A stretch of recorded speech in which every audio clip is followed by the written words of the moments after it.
오늘 읽지는 않지만 이번 주 구약 본문들을 간략하게 정리해 보겠습니다. 6월 1일에서 6월 5일의 본문은 시편 138편에서 150편의 내용과 잠언 1장에서 6장까지의 내용입니다. 먼저 시편 138편에서 150편의 내용을 보면 이 시편의 저자들은 하나님은 사람이 어디 있든지 살피시고 사람의 모든 생각과 말을 아시니 사람은 하나님을 피할 수 없고 하나님이 사람을 지으신 것은 기묘하여 그 앞에서 숨겨지지 않음을 노래합니다. 또한 주 앞에 의로운 인생이 없음을 고백하고 주의 말씀을 듣고 그 뜻대로 행하시기를 기도하며 여호와를 자기 하나님으로 삼고 경외하는 자들이 받는 복을 나열하며 모든 것에 긍휼을 베푸시는 하나님의 위대하심을 찬양합니다.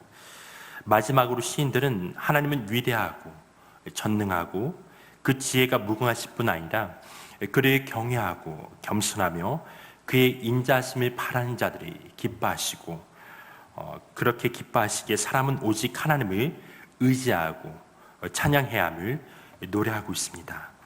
그리고 잠언 1장에서 6장의 내용은 여호와를 경외하는 것이 지식의 근본이지만 미련한 자는 지혜와 훈계를 멸시하며 그들은 두려움에 떨며 재앙으로 멸망할 것임을 말하고 있습니다. 그러나 지혜와 명철을 찾는 자들은 하나님 경외하기를 깨닫고 생명을 얻게 됩니다. 또한 사람이 지혜와 명철을 얻으면 그것이 사람이 지키고 그 마음이 지키게 하지만 지혜에 주의하지 않고 근신하지 않는 자는 음녀와 유혹을 이기지 못하고 사지로 끌려가게 됨을 말하며 사람이 젊은 날에 취한 아내를 소중히 여겨야 함을 권면하고 있습니다. 그리고 5월 30일과 6월 6일의 신약의 본문은 갈라디아서 4장에서 6장입니다. 율법의 사명을 초등교사로 비유하여 설명한 바울은 그것을 후견인으로 비유하여 설명합니다. 그 바울은 갈라디아 교인들이 대적자들의 거짓 복음에 넘어질까봐 진심 어린 염려를 피력합니다. 바울은 자신의 갈라디아 그 선교 시절을 회상하고 그때 받은 사랑을 다시 생각하면 그들이 그때 가졌던 믿음으로 돌아키기를 구하고 있습니다. 5장에서 바울은 그리스도 안에서 얻은 자유를 지킬 것과 사랑, 섬김, 성령의 지배를 받는 삶을 살아야 한다는 것, 그리고 육체의 일과 성령의 열매를 대조하며 설명합니다. 6장은 헛된 영광을 구하여 서로 격동하고 투기하지 말 것에 대한 적극적인 예로 모든 사람이 대하여 선을 행할 것, 즉 성령에 따라 행할 것이 권면입니다. 이러한 내용들을 우리가 좀 더 그렇게 생각하면서 이 말씀의 본문들을 묵상하며 읽으면 좋을 것 같습니다. 오늘은 그 바이블타임 52페이지에 있는 갈라디아서 5장 16절에서 24절의 말씀을 나누도록 하겠습니다. 함께 바이블타임 52페이지에 있는 갈라디아서 5장 16절에서 24절의 말씀을 읽겠습니다. 내가 이르노니 너희는 성령을 따라 행하라. 그리하면 육체의 욕심을 이루지 아니하리라. 육체의 소욕은 성령을 거스리고 성령은 육체를 거스르나니 이 둘이 서로 대적하므로 너희가 원하는 것을 하지 못하게 하려 함이니라. 너희가 만일 성령이 인도하시는 바가 되면 율법 아래에 있지 아니하리라. 육체의 일은 분명하니 곧 음행과 더러운 것과 호색과 우상 숭배와 주수이과 원수 맺는 것과 분쟁과 시기와 분냄과 당 짓는 것과 분열함과 이단과 투기와 술 취함과 방탕함과 또 그와 같은 것들이라. 전에 너희에게 경계한 것 같이 경계하노니 이런 일을 하는 자들은 하나님의 나라를 유업으로 받지 못할 것이요 오직 성령의 열매는 사랑과 희락과 화평과 오래 참음과 자비와 양성과 충성과 온유와 절제니 이 같은 것을 금지할 법이 없느니라. 그리스도 예수의 사람들은 육체와 함께 그 정욕과 탐심을 십자가에 못 박았느니라. 아멘. 오늘 말씀의 제목은 성령에 따라 행하는 삶입니다. 본문에서 바울은 성령을 따라 행하라고 권면합니다. 그것이 육체의 욕심을 이루지 않는 길이기 때문입니다. 16절입니다. 내가 이르노니 너희는 성령을 따라 행하라. 그리하면 육체의 욕심을 이루지 아니하리라. 그리스도인이 해야 할 노력이 있다면 성령의 다스리심을 인정하고 기꺼이 따르는 것입니다. 육체의 소욕은 성령을 거스르고 성령은 육체를 거스르시기 때문에 어중간하게 살면 오히려 더 힘들게 느껴집니다. 그러나 성령이 인도하시는 바가 되면 율법 아래에 있지 않는다라고 바울은 말하고 있습니다. 17절, 18절입니다. 육체의 소욕은 성령을 거스르고 성령은 육체를 거스르나니 이 둘이 서로 대적하므로 너희가 원하는 것을 하지 못하게 하려 함이니라. 너희가 만일 성령이 인도하시는 바가 되면 율법 아래에 있지 아니하리라. 그리스도 예수의 영이신 성령은 우리가 마음을 다해 그리스도를 따르게 하십니다. 우리 인간은 마음과 뜻과 힘을 다해 하나님을 사랑할 수가 없어요. 율법은 완전함을 요구하고 있습니다. 우리는 그것을 지킬 능력이 없죠. 그러나 성령께서 우리 가운데 임재하게 될 때 성령으로 충만한 삶을 살아가게 된다고 한다면 우리는 마음과 뜻과 힘을 다해 하나님을 사랑하는 그런 삶의 초청으로 인도함받게 되었습니다. 모든 헛된 마음을 내려놓을 수가 있습니다. 그분이 원하는 마음을 품게 되어지는 거죠. 성령은 그리스도의 영이시기 때문에 하나님의 깊은 마음까지 통찰하시는 분이십니다. 하나님의 그 마음은 사랑과 긍휼의 마음을 품고 있습니다. 영혼들을 향한 아버지의 마음, 그 마음을 성령께서 우리 가운데 계시하시고 우리는 하나님을 사랑할 뿐만 아니라 이웃을 사랑하게 되는 그러한 하나님의 그 명령에 순복하며 따라갈 수 있게 되었습니다. 그렇게 여러분 성령이 따르기 위해서는 전적인 또한 능동성, 최선을 다해 우리가 하나님을 섬겨 신앙생활을 해야 되지만 또한 적극적인 수동성이 우리 가운데 필요해요. 이 수동성은 아무것도 하지 말라라는 의미가 아닙니다.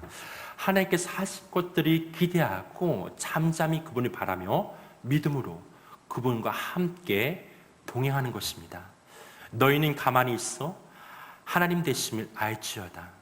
이 말씀이 우리 모두의 말씀이 되어지기를 예수님으로 축원합니다. 그러면서 바울은 육체의 일을 나열하면서 그것들이 눈에 보이게 분명히 드러나 있음을 강조하고 있습니다. 19절에서 21절입니다. 육체의 일은 분명하니 곧 음행과 더러운 것과 호색과 우상숭배와 주술과 원수 맺는 것과 분쟁과 시기와 분냄과 당짓는 것과 분열함과 이단과 투기와 실취함과 방탕함과 또 그와 같은 것들이라. 전에 너희에게 경계한 것 같이 경계하노니 이런 일을 하는 자들은 하나님 내 나라를 유업으로 받지 못할 것이요. 음행, 더러움, 호색, 우상숭배, 주술 등은 기준을 무너뜨리는 죄입니다. 기준이 무너지면 삶이 무너집니다. 한 나라에 서로 다른 법이 있을 수 없듯이 육체의 법을 따르면서 성령의 법을 동시에 따를 수는 없습니다. 오직 성령 안에서 육체의 일을 멀리하고 말씀의 기준을 따라 살아갈 수 있기를 주님의 이름으로 축복합니다. 그리고 보게 되면 원수 맺는 것부터 투기까지는 관계를 망가뜨리는 죄입니다. 지금은 그 어느 시대보다 소통과 인격과 그런 인격적 관계가 강조되고 있습니다. 그럼에도 관계 속에서 짓는 죄를 가볍게 여깁니다. 누군가 죄를 범했을 때 그 죄는 그 사람의 것이지만 그 사람이 정죄하고 미워한다면 그것은 나의 죄가 되는 거예요. 아무리 의로울지라도 우리는 자기 의가 아니라 하나님의 의로 살아가야 됨을 명심해야 합니다. 여러분, 종교는 우리 그리스도인의 어떤 하나님 믿는다는 것은 도덕적이고 윤리적인 삶을 포함하고 있지만 그것이 뛰어넘는 하나님의 의, 복음적 삶을 말하고 있는 거예요. 우리는 모든 사람이 죄를 범하였습니다. 우리가 서로가 서로를 비교하면서 누가 죄가 크냐 작냐가 아니에요. 하나님 앞에서는 모두 다 죄인이에요. 그리고 우리에게 주어진 명령은 뭐냐면 그 죄인을 사랑하신 그 하나님의 그 사랑을 품고 우리는 그들에게 다가서야 된다라는 거죠. 그래서 베드로전서의 말씀에 보게 되면 만물의 마지막에 가까이 올 때 너희는 허다한 죄를 덮는 그 사랑이 있어야 된다라고 얘기를 하고 있습니다. 많은 죄들 우리 가운데 이제는 빛 가운데 드러나게 될 거예요. 그때 우리가 율법적인 자세를 취해서 돌을 들고 그들에게 던진다고 한다면 예수의 마음이 아니죠.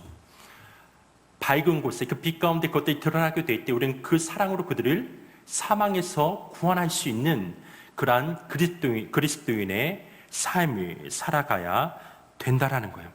그래서 여러분, 복음에는 사람의 의가 아닌 하나님의 의가 드러날 수밖에 없는 거예요. 우리가 자랑할 수가 없습니다.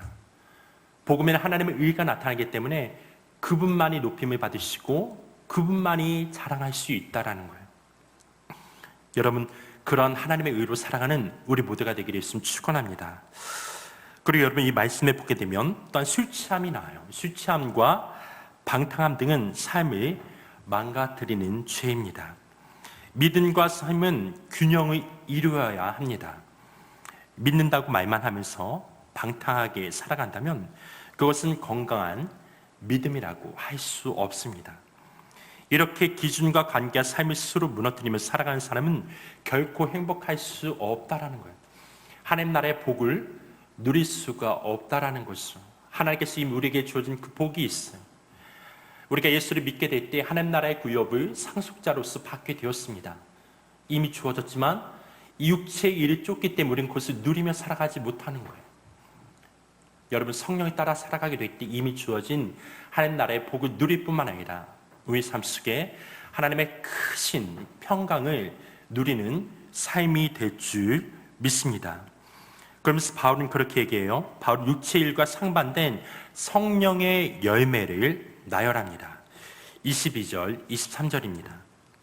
오직 성령의 열매는 사랑과 희락과 화평과 오래 참음과 자비와 양성과 충성과 온유와 절제니 이 같은 것을 금지할 법이 없느니라. 가지가 그런 나무에 붙어 있기만 해도 열매를 맺듯이 우리가 성령의 인도하심에 따라 행한다면 자연스럽게 열매를 맺습니다. 그리스도 예수의 사람들이 이미 육체와 함께 정욕과 탐심이 십자가에 이미 못 박았다라고 말하고 있어요. 과거 완료형이죠. 우리 옛사람은 예수와 함께 십자가에 못 박혔기 때문에 우리는 새 사람으로 거듭나 하나님의 의와 진리에 그런 새 사람을 입고 하루하루를 살아가는 하나님 복된 인생이 되었다라는 거예요.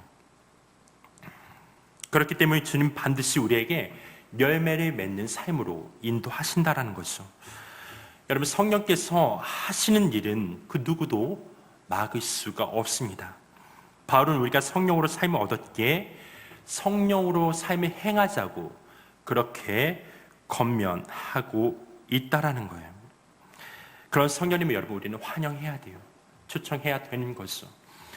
여러분, 우리가 이 말씀 보게 되면 우리는 끊임없이 그런 옛사람과 갈등 관계, 갈등의 상황에 놓여질 수밖에 없어요. 연약하고 부족하고 죄에 대해서 취약한 것이 바로 인간의 본연의 모습이에요. 그러나 여러분, 우리가 거기서 그냥 뒤로 물러가는 분들이 아니라 하나님께서 하신 일들, 예수를 통해서 십자가에 통해서 이루신 그 놀라운 크신 하나님의 그 비밀과 경륜들을 우리가 깨닫고 하루하루의 그 삶에서 예수 그리스도의 복음을 자신에게 전해야 되는 거예요. 여러분, 복음을 부끄러워하지 마십시오. 아멘. 내가 오늘 어떠한 일들을 행했을지라도 예수 그리스도의 그 복음 앞에 나아가게 된다고 한다면 그 십자가의 피가 나를 용서하시고 나를 새롭게 하는 거예요. 내가 복음을 부끄러워하지 않으니 이 복음 모든 믿는 자에게 구원을 주신 하나님의 능력이라. 부끄러워하게 되면 여러분, 우리는 하나님의 그 능력이 우리 가운데 임할 수가 없는 거예요. 내 자신을 부끄러워하십니까? 죄 짓는 그런 모습, 연약한 어떤 그런 허망한 생각들을 품고 또 오늘 하루 이렇게 내가 살았네, 그러면서 낙담하고 좌절한다고 한다면 여러분, 하나님께서 원하시는 삶이 아니에요. 돌이켜야 돼요. 아멘. 돌이켜 이 복음의 그 삶을 살아가게 될 때 비로소 우리는 성령 충만한 그러한 삶을 살아갈 수 있다라는 거예요. 오늘 본문에 분명히 바울은 얘기해요. 외적 충만이 아니라 내적 충만에 대해서 얘기를 해요. 이 성품에 관련해서 얘기를 하고 있죠. 우리는 때로는 하나님의 그 능력을 하루아침 받는 사람들도 우리는 알고 있습니다. 놀라운 그런 은사적인 하나님의 능력이 나타나는 것들을 보게 되었어요. 이 마지막 때 그 은사적인 어떤 그런 능력이 우리 가운데 필요해요. 하나님의 권능을 말미암아 수많은 그런 영혼들이 하나님의 살아계심을 경험하고 돌아오는 그러한 권능이 풀어져야 돼요. 그러나 그것만큼 더 중요한 건 뭐냐면 내적인 성품의 열매예요. 이 열매를 가지고 우리는 우리의 삶을 통해서 하나님의 아름다움을 드러나게 되는 거죠. 이 내적 열매가 없다고 한다면 여러분 계속해서 우리는 주님 앞에 간구해야 돼요. 하나님, 우리의 삶 속에 이 성령 충만함을 통해서 이 열매가 드러날 수 있도록 지금 역사해 달라고 주님의 얼굴을 구하며 기도하는 우리 모두가 되기를 예수님 축원합니다. 오늘도 우리와 함께 하신 성령 하나님께 순종함으로 풍성한 열매를 맺고 하나님께 영광 돌리는 성도들 되기를 예수님의 이름으로 축원합니다. 근데 6장 저는 이제 오늘 본문 말씀 말고 6장 1절 보게 되면 형제들아 사람이 많이 무슨 범죄한 일이 드러나거든 신령한 너희는 온유한 심령으로 그러한 자를 바로잡고 근데 그 만약 신령한 너희는 온유한 심령으로 그것이 빼서 한번 읽어보면 형제들아 사람이 무슨 범죄한 일이 드러나거든 그러한 자를 바로잡고 사람 잡겠다 이러다가 온유한 심령이었으면 사람 잡겠다. 그러니까 이렇게 옳고 그름의 문제가 아니라 먼저 나에게 필요한 거는 온유한 심령이다. 그러니까 신령한 너희라는 것은 결국 성령의 예매로 어떤 그런 맺는 삶을 얘기하는데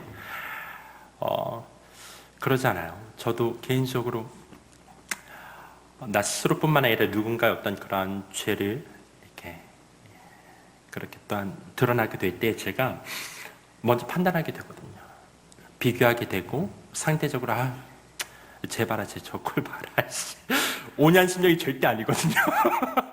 근데 되도록이면 온유한 심령이 없으면 바로 잡으려고 하면 안 되겠다. 이렇게 얘기하는 건 뭐냐면 우리가 권면할 수 있고 물론 할 수 있는 분들이 있지만은 바로 잡고 그들을 돌이키기 위해서는 분명 성령 충만한 그런 열매 속에서 그 심령으로 주님의 마음이잖아요. 그 마음을 품고 또 그렇게 그들을 어떤 그렇게 바로잡을 수 있는 그런 목회자로서의 그런 마음을 또 주님의 마음을 품는 자가 되어야 되겠다라는 것을 좀 묵상해 봤습니다.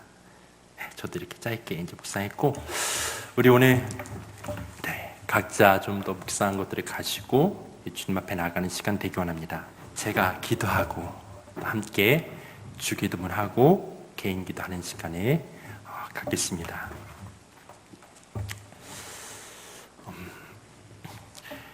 성령 하나님 우리 가운데 임재하여 주십시오.